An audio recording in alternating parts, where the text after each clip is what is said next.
By the year 2169, genetic modification has enabled humans to stop aging at age 25 and live only one more year. A clock implanted in people's wrists displays living time, which may be shared amongst persons through physical contact. When that clock hits 0, one dies instantly. Living in specialized settlements called time zones, society is separated along socioeconomic classes. The poor, who live in the ghettos of Dayton, where young predominate. They work every day to earn a few more hours of life, which they then need to pay for basic needs. Time has taken the place of money as currency for the impoverished. Living in opulent New Greenwich, the wealthy are primarily middle-aged and elderly, but they also seem young because they stopped aging at age 25.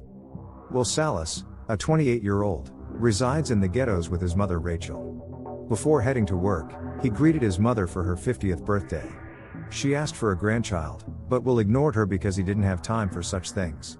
Rachel asked him to wait for her at the bus stop after paying off a loan. Before saying goodbye, Will was given an extra 30 minutes for a decent lunch. While walking, he was intercepted by a young girl, named Maya, who asked for 5 minutes, which Will granted.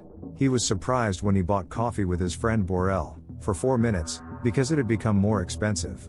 Afterwards, they encountered a lifeless person who had run out of time before entering his workplace. He worked in a factory. After work, he appealed for a raise, but he was unsuccessful because he reportedly did not meet his quota. That evening, he went to a bar to pick up Borel. They noticed a wealthy man, named Henry Hamilton, buying drinks all night. He had a century. Will immediately approached him to warn that they are going to rob and kill him. After a while, people started to panic, and the group of minute men arrived. Fortis, the middle-aged boss of the minute men, an old British mobster, attacks Hamilton, and wanted to take his watch. Due to the amount he had drunk, he went to the comfort room and vomited heavily. Meanwhile, Will suddenly dragged him away. Reluctantly, Hamilton followed, and they ran, chased by the group, until they sought refuge in an abandoned apartment. When Hamilton comes to Will's aid, he informs him that for few to be immortal, many must die because there is essentially enough time for everyone to live long lives, but that time is hoarded by the wealthy in order for them to attain immortality. A furious Will contends that nobody should pass away before their time naturally ends. Hamilton responds by explaining that he has lost all desire for life and says, "Your mind can be spent, even if your body is not. We want to die. We need to." Hamilton also explains that the wealthy manipulate the population of the impoverished by taking advantage of the time zone system and by imposing higher taxes and prices, which forces the poor to continue dying because where would you put them otherwise? Later that evening, Hamilton gives Will 116 years of his life, granting him only 5 minutes of personal time, which he spends to cross an aqueduct and sit on a bridge. Hamilton tumbles into the water below as his time runs out. Will gets there too late to help him. The timekeepers, the local police force, have a few different beliefs about how he died.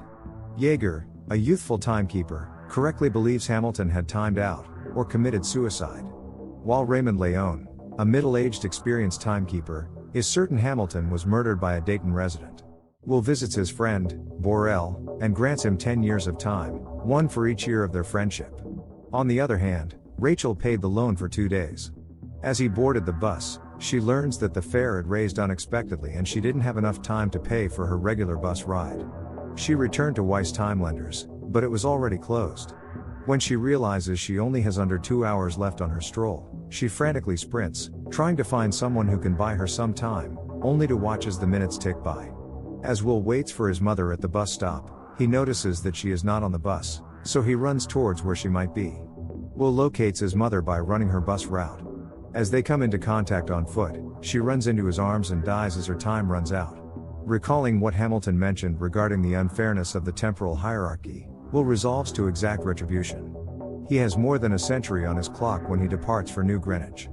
Because it takes time to traverse time zone borders, the wealthy ensure that the impoverished never enter their zones. With the numerous time zone borders he crossed, he spent the equivalent of a year's worth of time. Finally, he reached New Greenwich, where a woman watched his arrival.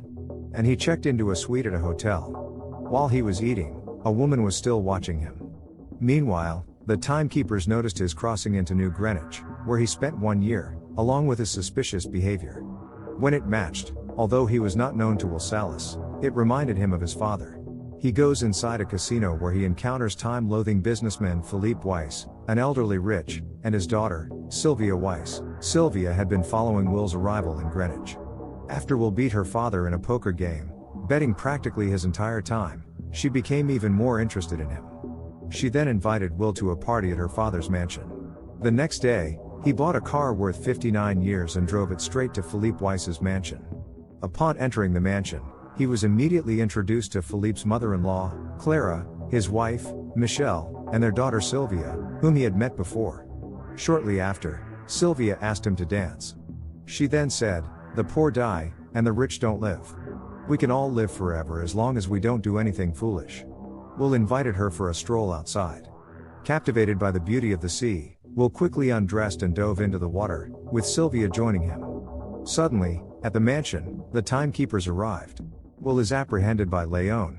He asked where his time came from, and Will admitted that a man named Henry Hamilton gave him over a century because he didn't need it anymore. He timed himself out. But Leon was not convinced by his words. He also said, "If you are looking for stolen time, you should arrest everyone here."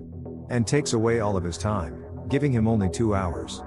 Before leaving, Leon told Will, "You're too young to remember your father."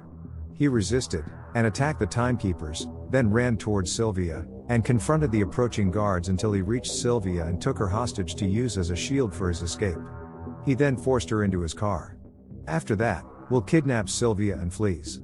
While Leon was chasing Will and Sylvia, he rammed the back of their car, causing it to spin. Will continued to drive in reverse, trying to escape the pursuing Leon.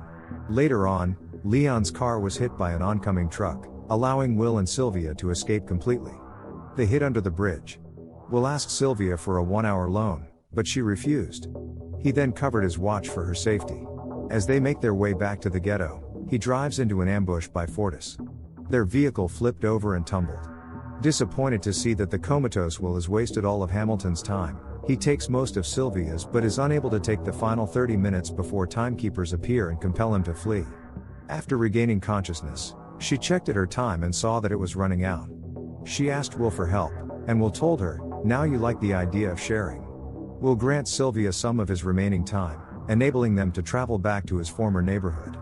When they initially go to see Borel to get back some time Will had given him previously, they learn, through the distraught Greta, that Borel killed himself after give him a decade. He drunk himself to death with 9 years remaining on his clock. Will looked at Sylvia's jewelry, and they immediately ran to a pawn shop, where they threw the earrings inside. Sylvia pawns her valuables for the pitiful sum of 2 days. And they shared the time. After finding refuge, demanding a 1,000 years ransom for Sylvia, to be distributed to the residents of the ghetto. Afterwards, they went to Will's apartment. While talking about Will's family, she asked Will, "How do you win?" And he taught it to her, "When you were down to your last seconds and they think it's over, they start watching your clock and forget to watch their own." Even after learning that Weiss failed to pay the ransom, Will chooses to release Sylvia. She asked him to surrender, but timekeepers don't make deals. Sylvia asked him what he was going to do, if he was just going to steal? Will replied, "Is it stealing if it's already stolen?" And then she kissed him. From Will's phone call, Leon determines his location and follows him to Dayton. As Leon looks to apprehend Will, Sylvia fires a shot to his shoulder. Leon has been disarmed, and Will is giving him 2 hours of time so he can leave Dayton before he times out. Using Leon's patrol car, Will and Sylvia managed to get away, as they couldn't keep driving around in that car. They then stole a limousine. Later, they became the subject of the news. Will reminds her that she still has the opportunity to leave the circumstance, but she responds that her existence in New Greenwich was meaningless. Leon reported to Philippe what happened, and she doesn't seem to have been rescued. He issued a warrant for his daughter's arrest, as well as for Philippe if he attempts to help her. He attempted to bribe Leon, but he didn't budge. Will and Sylvia began a series of robberies on time banks, stealing time capsules containing time units, and distributing them to the less fortunate. This action led to a bounty of a 10-year reward being placed on their heads. They gave time units to Greta, and the young girl, Maya. While Philippe was furious about what Sylvia was doing, his wife, Michelle, sided with their daughter. In the hotel, while they were entertaining each other, Will felt the presence of the timekeepers. They immediately escaped, engaged in a chase and a gunfight, until they found refuge on a bus and finally managed to escape. The next day, they rented the entire hotel. Eventually, Fortis tracks down Will and Sylvia once more, and challenges Will to a time fight. Using the technique his deceased father had taught him, Will emerges victorious over Fortis.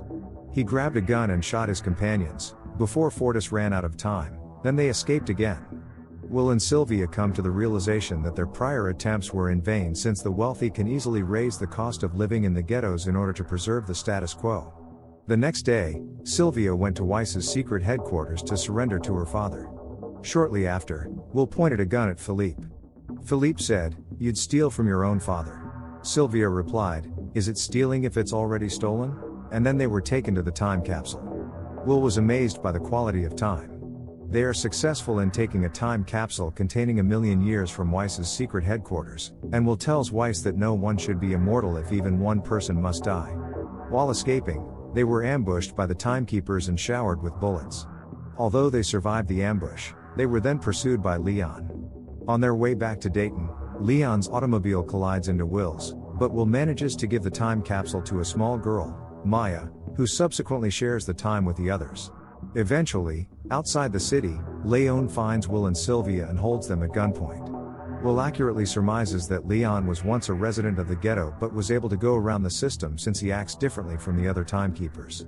Will jokingly ask Leon to restore some of the time he earlier loaned him so that they can endure till their executions. Leon learns that while pursuing them, he had forgotten to replenish his own time and passes away. There are only a few moments left for Will and Sylvia. Will rushes to Leon's car. After takes his allotted time, in a scene that mimics the death of his mother, Will transfers the time to Sylvia just before she is going to pass away. Will and Sylvia continue to rob banks as part of their plan to bring down the system, now with a 100-year bounty on their heads, while the wealthy try to deal with the influx of individuals from the ghettos who have the time to travel across zones. According to a news program, the factories that Will had worked at are no longer in operation. Factory workers, rich with time now, traverse time zones, while the timekeepers watching. In the last scene, Sylvia and Will are getting ready to heist an absurdly large time bank and carry on causing havoc with the system. For more videos similar to this, don't forget to subscribe and enable notifications. Thank you for watching.